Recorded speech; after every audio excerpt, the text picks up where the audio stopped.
Okay, we're learning the laws of blessings. And we're learning a text by the Alter Rebbe. Originally, he wrote this text as part of his Siddur, his blessings books, and so on, his prayer book, in order for it to be easier to have the most important and practical laws regarding the blessings. That's why he wrote this text over here that we're learning. Having said that, anyway, it's a complex text because it goes back and forth, and different types of blessings. And I'm assuming already that you know the blessings and whatever. You know the text, and we're discussing now which blessing has to be recited upon which thing. Okay, we're in the chapter 1 and law number 7. So any food or any drink, you can make a blessing after eating it. And the blessing is boire nefashos rabos, that God creates many types of souls. Souls in this case doesn't mean human beings, even though he creates also human beings, but it means all kinds of creatures, anything, even the cheese I'm just eating. Yeah, God created that. So you can make this blessing after each food. Now, I'm going to read the whole text over here of paragraph 7, so to speak, Zayin, but not necessarily it applies to Bnei Noach, and I'll explain why, so patience. So again, for any type of food or any type of drink, you can make a blessing, that God creates many kinds of living creatures or creatures, whatever, except for bread. Oh, what do you say for bread? After eating bread, you say what is called in Hebrew, birchas hamozain, the blessing after the food. And I'll stop here and then I'll continue. This particular blessing does not apply to Bnei Noach. Makes no sense at all for a non-Jew to recite this blessing. Might be nice, might have interesting information. Anything you want to say, it's okay, but it doesn't make sense. It doesn't make sense. Why? Because over there, actually, Birchas Hamazon has 4 blessings. It's a long blessing, so to speak, but it's actually 4 blessings. The first one was established by Moshe Rabbeinu. When the manna came down from heaven, he established this blessing. Now, the man came down for Jews. Okay, that's point number 1. Point number 2, the second blessing was established by Yeshua ben Nun. Yeshua, the next leader after Moshe Rabbeinu, when they went into the land of Israel, so they made the second blessing, thanking God for the land of Israel. God did not give these to Bnei Noach, so it doesn't make any sense to say. And the third blessing was established by Shlomo HaMelech, King Solomon, whatever, when he built the first temple and so on. It doesn't apply to Bnei Noach. So it doesn't make any sense from any point you want to look at it. And there's a fourth blessing. There is actually a later blessing, a rabbinical blessing. The first 3 are biblical blessings, but because our sages learned from the verses in the Torah itself that we have to actually thank God for the food we have, the sustenance we have, the land of Israel we have, the temple we have, and so on. Those are the 3 first blessings. The fourth blessing was established by the Rabban Gamliel. Rabban Gamliel, it's a long story, but basically he established together with based in his court of law, this fourth blessing, thanking God that he allowed the dead people of Betar, I'll explain this in a second, dead people of Betar to be buried. The Romans, around the year 100 after Common Era, 120, were so angry that the Jews rebelled against them, with a whole story, a really long story that I'm not going to say now. A sad story. Bar Kochva, though some people have him like a hero in the Jewish world, and he was a terrible person. He killed his uncle, and he was a sage, and his uncle was a sage, and he killed him. And so he organized a whole rebellion against the Romans. And the Romans were so angry that they destroyed him, together with thousands and thousands of Jews. And they were so angry that they did not allow the bodies to be buried for years. The bodies were there in the field, not getting rotten, whatever, for years, until at some point in story they allowed the burial of the bodies. And that's why our sages established a fourth blessing, HaTov V'Ameit. The God is good, and we thank him, and so on. None of these blessings actually have anything to do with Bnei Noach. Tell you more. If a person wants to, a non-Jew wants to make up, literally invent some kind of thanking God, not a blessing. We cannot make up new blessings, but we can thank God. Thank you for the new Ferrari I have, and thank you so much. You can do it, and it's fine. No problem. You can say God's name. It's okay. But having said that, we do have a blessing for that. Boire nefashos rabbis. We do have a blessing for that, for thanking for any kind of food, and this is what the Alter Rebbe is saying. So, except for bread, Jews for bread do recite a different blessing, actually 4 blessings.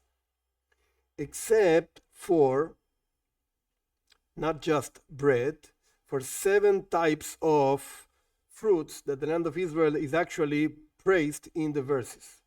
What are these 7 types? My English is not the best, but chita means wheat, se'oira is barley, gefen is grapes, te'ein is figs, rimoin is pomegranate, I think, zais is olives, tamara is dates. For these things, we actually make a different type of blessing, which is called me'ein sholosh.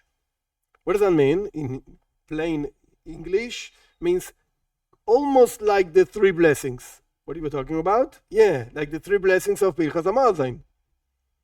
It contains the same ideas, even though very short. So again, just as the blessing after the food for bread, it doesn't make any sense for a non-Jew to recite it. This blessing also doesn't make any sense. It talks about the land of Israel and the Yerushalayim and so on. It doesn't make sense.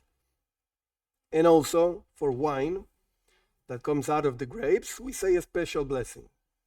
Now, over here, the Alter Rebbe, I don't know the exact words in English, you'll forgive me, but it says kusmin. Kusmin, it's one type of wheat, and then shibol is shual, it's another type of, a derivative, so to speak, of barley. These are still called wheat and barley, so just as if they were wheat and barley properly. Okay, that's number 7. Important information for Bnei Noach, not to make Birchas Hamazon. That's why many people make a mistake also. They pick up a prayer book of Jews and they start praying, and it might sound very nice, but the truth is you're saying things that don't make any sense. You're not supposed to be saying those things to God. Okay, let's move on. 8, Ches. You don't say Boirei minei mezoinos.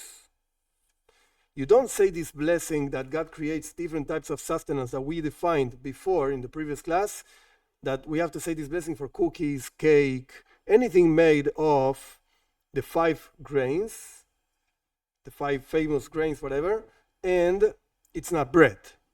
It's not bread. So we're going back to the blessing before the food. So we don't say this blessing that God creates all kinds of different kinds of sustenance for grain, like plain grain. If you want to eat wheat, you don't say this blessing. It's wheat. It's boide pri adama. It's a fruit of the earth. It's wheat. And you don't say after eating this other blessing that the Alter Rebbe just defined in the previous paragraph, me'ein shalosh. This blessing that actually includes 3 blessings, short version of blessings from the blessings after the food for bread. We don't say this except when you eat it in a way it is eaten. What does that mean? For instance, you make a plate done with flour or with grain itself that was divided in 2 or 3 parts or more, like grind it, but not grind it like flour. Either you can grind it like real flour, very, very short, small pieces, like flour, or you divide it a little bit bigger, like the food you give to babies. It's not made of flour. You take grains, you break the grains, and you mix it with milk or something like that, hot water, whatever, and you give it to the baby. This kind of food, if it's done with water or with other type of liquids, like for instance milk, this is what is called in Hebrew daisa. Daisa, again, is this baby food that you give to the babies. That's when you say actually boide minei mezoinos. or even if it's not divided, the wheat is not divided or the grain is not divided, you just took out the shell. And you usually eat it like that, cooked. Like, for instance, he brings an example of food over here, rifus shel se'orim, like some kind of plate made of barley.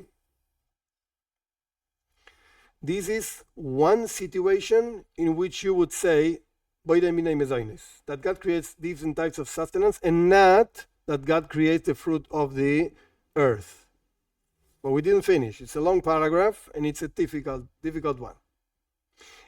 However, there are those who say that those opinions that actually hold that you say this blessing only when this food that you prepared, suppose the daisa, this food for the babies, it's really like all pieces are glued. Like if you see in your plate different grains, and when you pick up the grains, they're not all together, all glued together. They're just grain in the same plate, but it's not all together. So you say boire priyadama, because after all, you're actually eating grain. We're not discussing over here if it's good or not, if you like it or not. I don't care. But you're eating grain.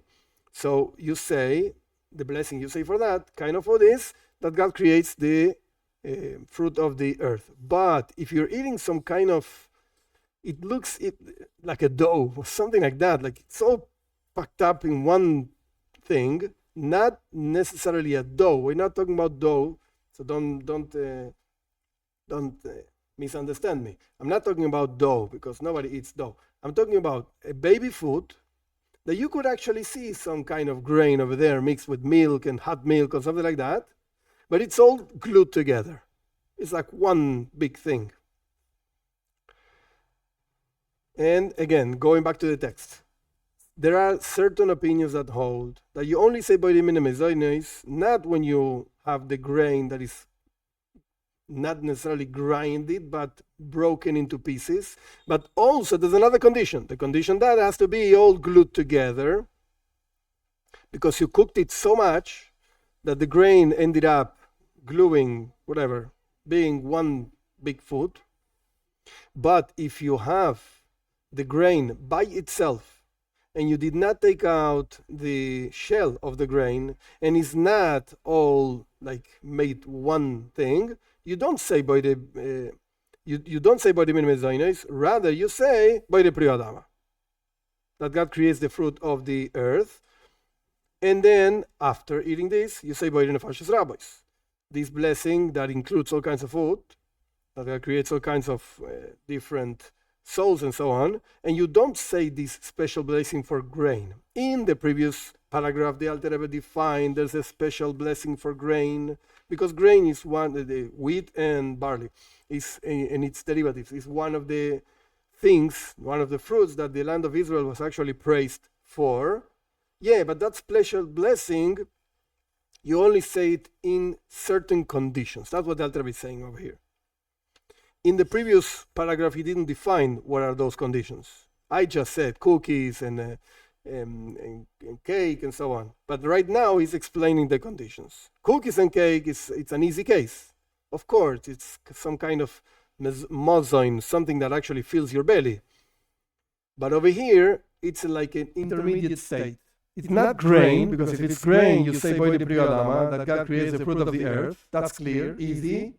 But over here, again, it's an intermediate case. It's not a cake, but it's not grain. Well, so what is it? Okay, I put milk, I put grain, maybe broken into pieces, maybe without the shell, and I made a whole thing over there, and I'm going to give it to my baby, and I want to eat something also. I want to eat part of this also.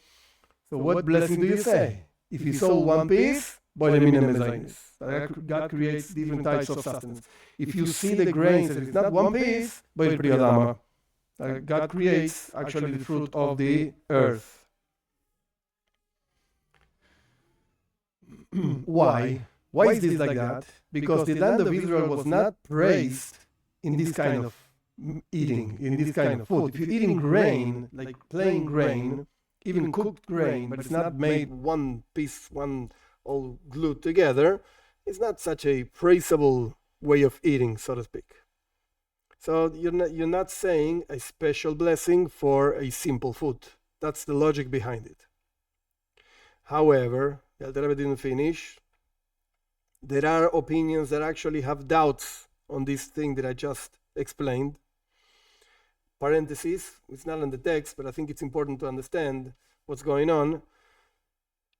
In general, the Alter Rebbe, when you look at the Shulchan Aruch, the Code of Law of the Alter Rebbe, he quotes different opinions, and then he tries to lead you into fulfilling in the best way possible, in order for most opinions to be okay with what you're doing.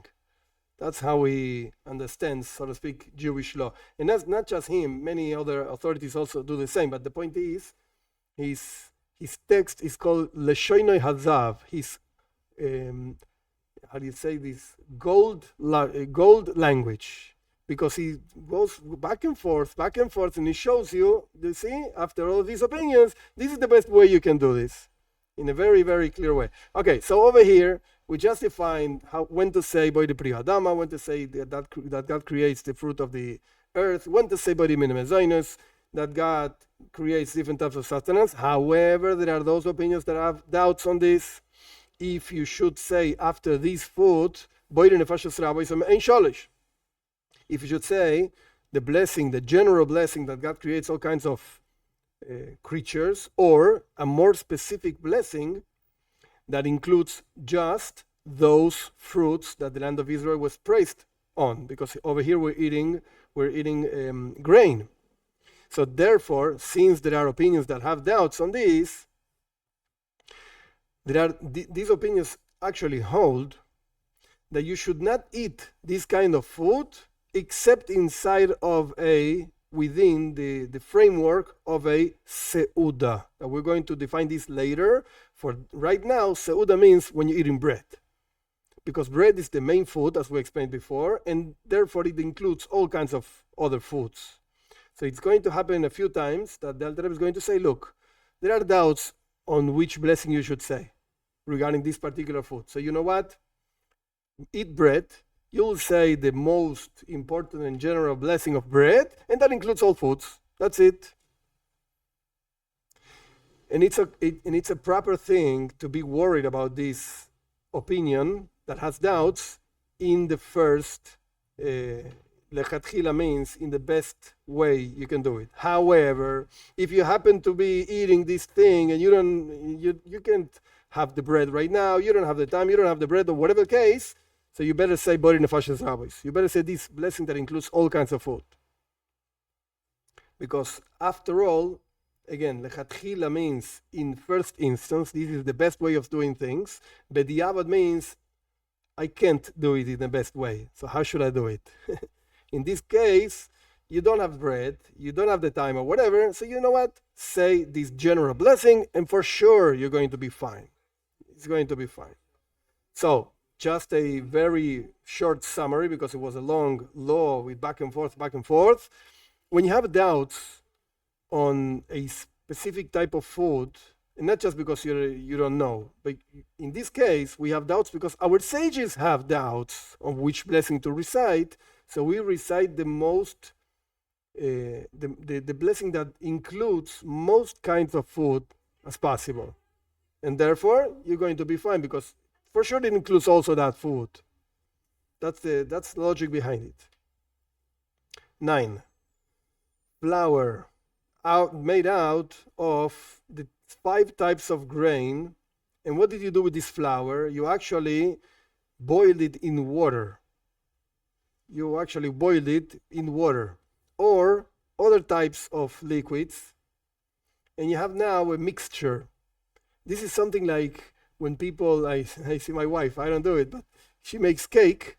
It's like a very soft thing, flour with oil and sugar and whatever he has. It's a very soft mixture, and you can actually pour it. You can't pick it up with your hand because it's like liquid. It's almost like liquid. So this is what the Alter Rebbe is talking about. You took flour and you mixed it with water or whatever else, oil and so on. If this is very soft, rach, very, very soft, to the point that you cannot actually,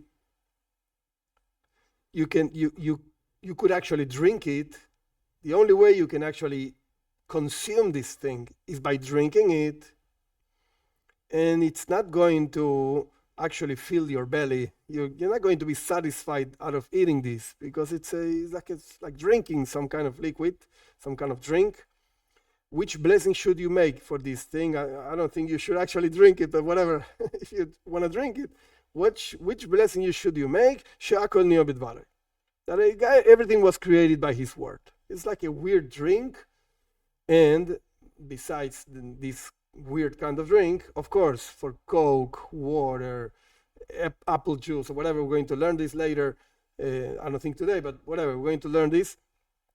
You say she'akol niyo b'dvarei. Everything was created by his word. The novelty over here, the weird case over here is that we just said in the previous laws that when you're eating grains, because the grains are part of the fruits that the land of Israel was praised for, so it's a special blessing.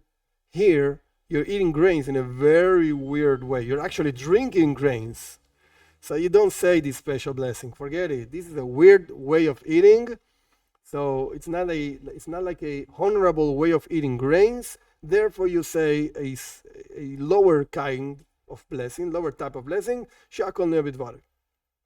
However, that everything was created with this word. However, if this mixture is actually thick, a little bit thick, somewhat thick, whatever that means, I don't know, that you could actually eat it.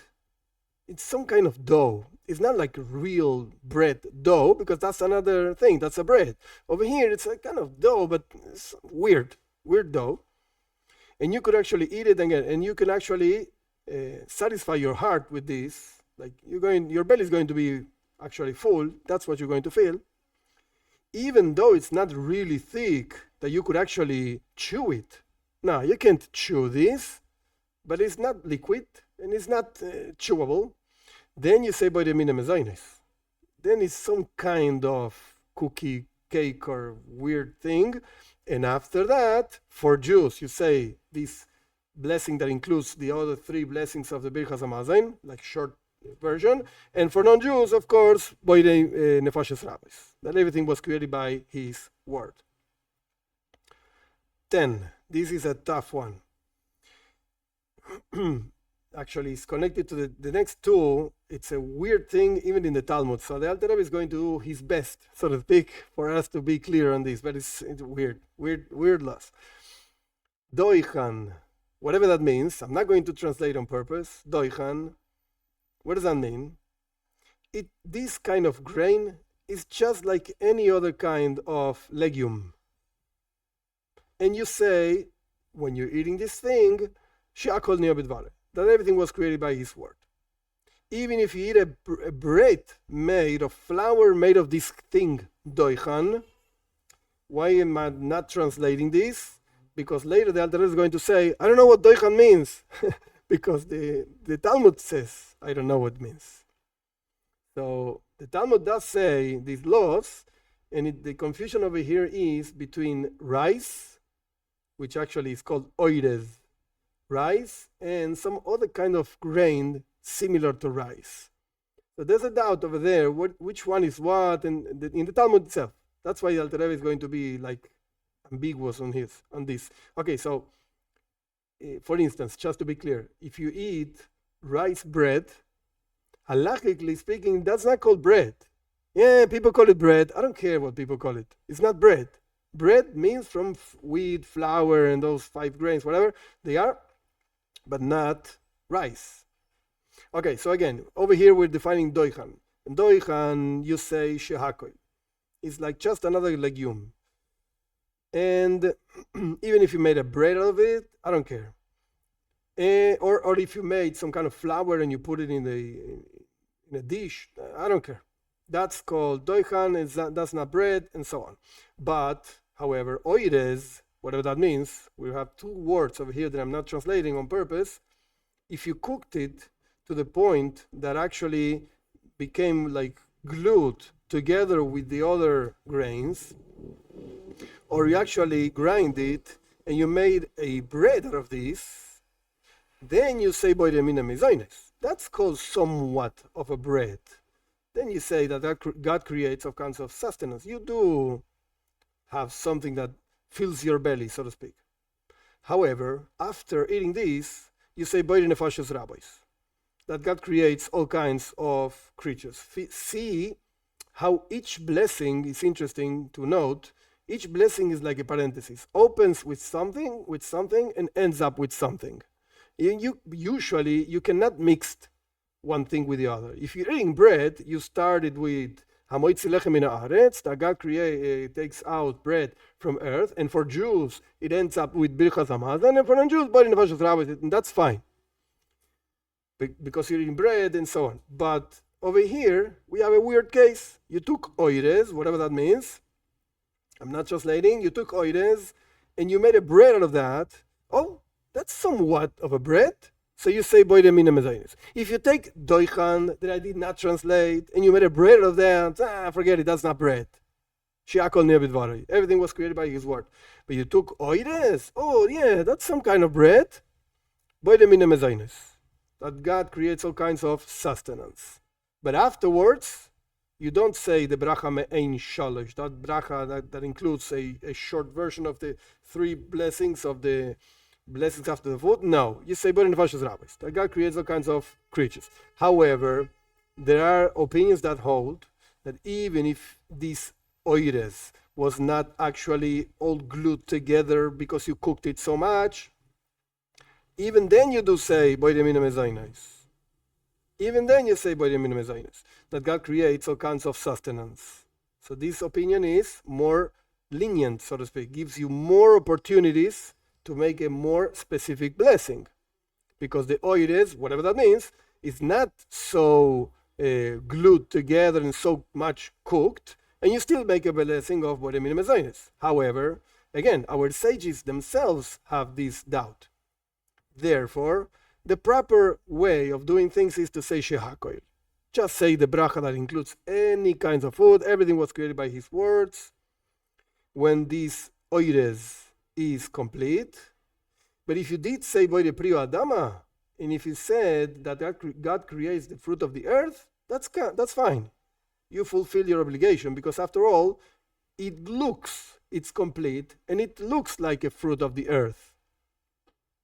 Okay, that was, so to speak, the Talmudic definition of doichan and oires. What you do with these two kinds of grain that we don't know what they are. But this is what the Talmud says, doichan and oires. Doichan, you can never make a bread of doichan. Oires, you could some kind of bread, boire mina mezoines. Okay, nice. 11. What are these two things that I did not translate? Alter Rebbe explains now. The custom of the world is to say that oires is rice. Rice is like in Yiddish, rice. So we call rice. Okay, that's oires. And doichan is hirz, some kind of other grain. In Spanish it's called mijo, whatever. I don't know. They gave it to birds to eat. It's like a small thing. Okay. This is what the world actually translates. Again, oires is rice, and doichan is some kind of, some other grain. However, there are those who explain the other way around. Oires is hirz, and doichan is rice. So what do? One way or the other. Therefore, a person that actually is God-fearing would not eat, not oires and not doichan, whatever they are, cooked, says the Alter Rebbe in the parentheses. It's interesting that when the Alter Rebbe says something in between parentheses means I still have doubts. The Alter Rebbe himself, I still have doubts on this, but whatever. A God-fearing person would not eat any of these two, complete or not complete, cut out or all glued or not, except inside of a meal. Seuda. Meal means bread. But if you still eat it without a seuda, without a meal, you say shiakol neh b'dvaroi, and that's it. Don't get into trouble, because after all, again, our sages have doubts on this. It's not that you don't know, and therefore you have doubts. Go learn. No. Our sages have doubts. I did learn, and therefore you can use so to speak, lechatchil, in first instance, you can use a blessing that includes all kinds of things. That's a correct behavior, so to speak. 12. In the bracha, in this blessing that includes the main shalosh, includes all kinds of, the three blessings of the Birchas Hamazon in a short way, that applies to fruits of the 7 species that we defined before. When you actually, this doesn't apply to non-Jews because it's explaining how to finish this blessing. But you should include a specific phrase when you're actually outside of the land of Israel. But I think we can actually jump this because it doesn't even apply to non-Jews. So, okay, let's jump 12 and let's go to 13. Just a second. No, 13 also doesn't apply because it's also a specific way of saying this blessing that I just explained we don't have to say.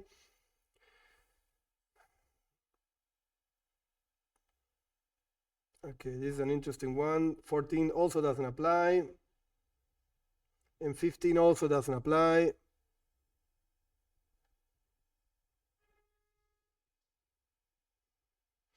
Okay, 16 would apply, but I have to explain what's going on before that.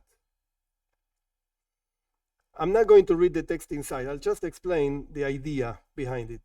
Sometimes you have different kinds of food that have actually the same blessing. And you might say one blessing for all the foods you have in front of you. And that's a correct thing to do. That's fine. For instance, let's suppose you have a salad, and in the salad you have cooked potatoes, and you have lettuce, I don't know, and you have something else, whatever. And the blessing is the same, boide pri adama, for lettuce and potatoes. You don't have to say, actually it's wrong if you say a blessing for the potato and then a blessing for the lettuce. No. You take one of them, whichever you like more, and we're going to talk about this in a later chapter, and you say one blessing, having in mind the other products, whatever, that you're eating, that have exactly the same blessing. That's a correct thing to do. Over here in this law, 12, 13, 14, 15, and 16, the Alter Rebbe is explaining that you have to be careful if you're eating grapes and drinking wine. Because there could be a confusion over there about what exactly you had in your mind, and what should be the blessing after the food, after eating this. You drank the wine and the grapes. So, you know what? You should separate the blessings, make the blessing for the grapes on one side, make the blessing for the wine on the other side, and don't mix things because you might make a mistake. In the case of non-Jews, important to mention, even when drinking wine, that the blessing for wine before eating is boide pri agofen, that God creates the fruit of the vine. Afterwards, you don't say this me'ein shalosh, this blessing that includes all kinds of things. No. Boide nefashos rabos. God creates all kinds of souls and creatures and so on, and that's fine. That's okay. That's a good thing to do.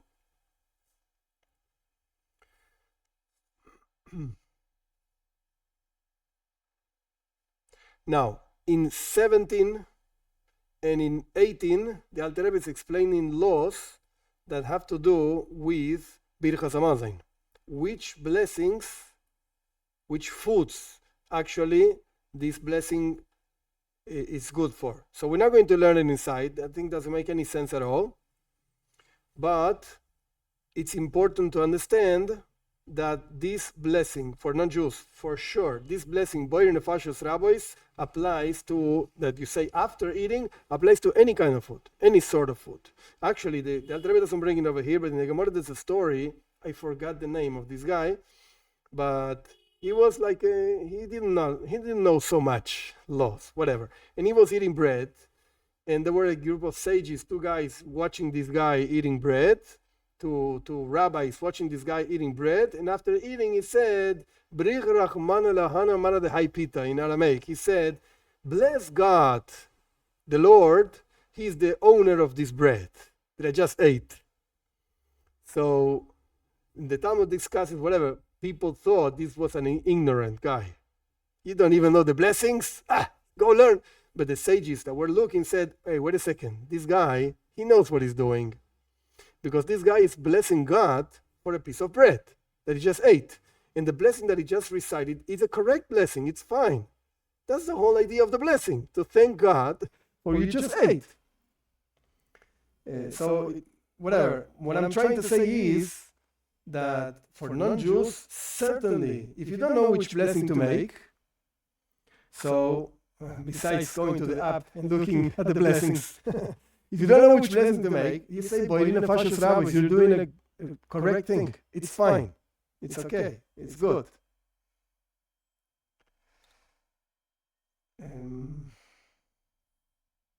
The Alter Rebbe brings over here that the proper behavior for a Jew should be, if you don't know the blessings, eat whatever you're trying to eat within the context of a meal, with bread and so on. But it doesn't make any sense for non-Jews. So the idea doesn't apply to non-Jews.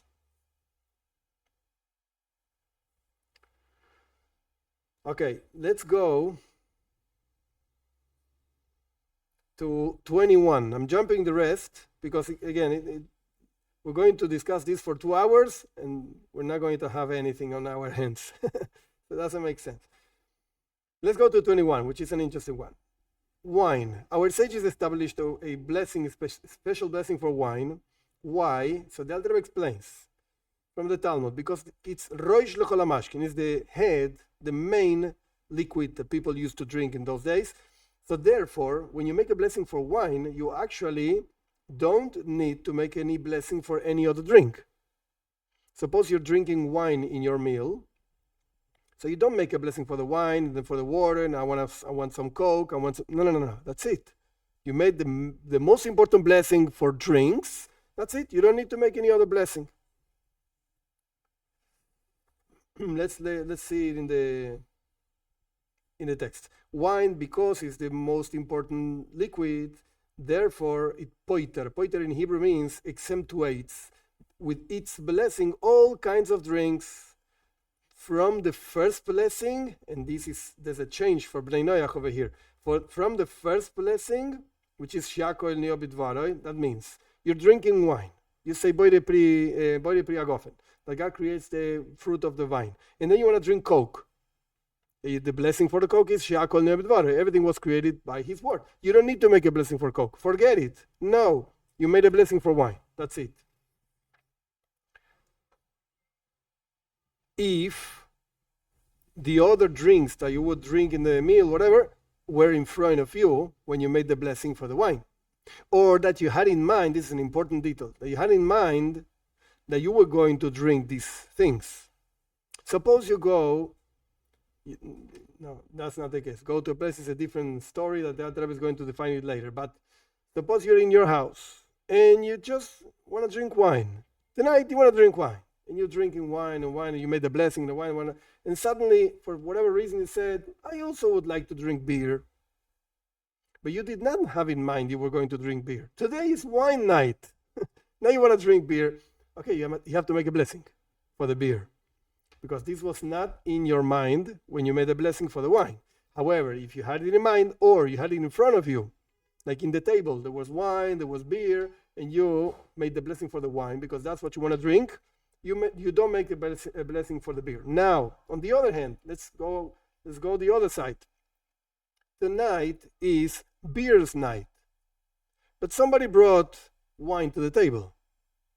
Am I obligated to make the blessing for the wine? I don't want to drink wine. I don't like wine. I like beer. I don't want wine. So you don't have to make a blessing for wine. You just make blessings for whatever you want to really eat. Or drink, whatever. If it happens afterwards, you change your mind. Okay, let's try this wine. It looks good. Okay, so you make a blessing and that's it. No problem. But it's not a lack of respect for the blessing of wine that you made a blessing for beer before, because you didn't want to drink the wine. Now, this thing of making blessings, let's go back to the text, for wine. And this blessing is good also for other drinks. Because either you had them in front of you or you had in mind to drink the other drinks. This works even if you did not have a clear idea in your mind of making one blessing for everything else. So again, you did had an idea of drinking. You were drinking wine. You did have idea of drinking beer. Yeah, later I want to drink some beer also. So you made the blessing for the wine, and that's it. Not necessary to make more blessings for drinks. But when you did say the blessing for the wine, you did not have in mind that you're making also a blessing for the beer. You just made a blessing for wine. You don't need to make any other blessings. And same thing applies. I'm going to change a little bit the text over here because we have to apply it to Bnei Noach, to non-Jews. The same thing applies to the blessing after the wine. Regular blessing after wine for Jews is me'ein sholosh. This blessing that is the three blessings after the food in a short way. But Bnei Noach don't say this blessing. It doesn't make any sense. So you can make one blessing after the drinks. Whether you drank wine, beer, or whatever you drank, it doesn't make a difference. One blessing is good for everything else. You don't need to make a blessing for the wine, and then for the beer, and then for the Coke. No. One blessing, and that's it.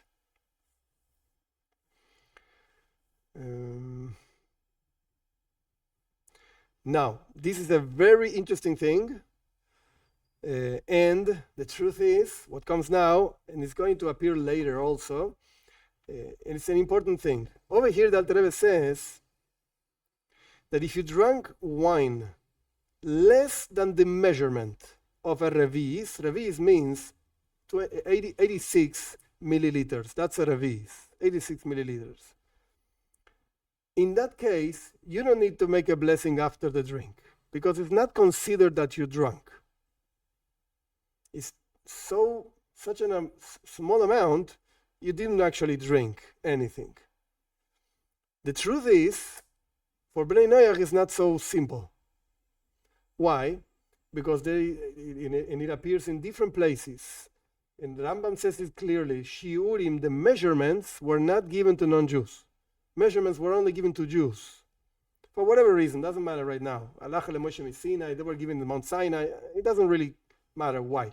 But the point is that a non-Jew has to make a blessing after drinking, eating, and so on, even if he, she, whatever, drank, ate less than the measurement that a Jew would make a blessing. Still is considered like eating.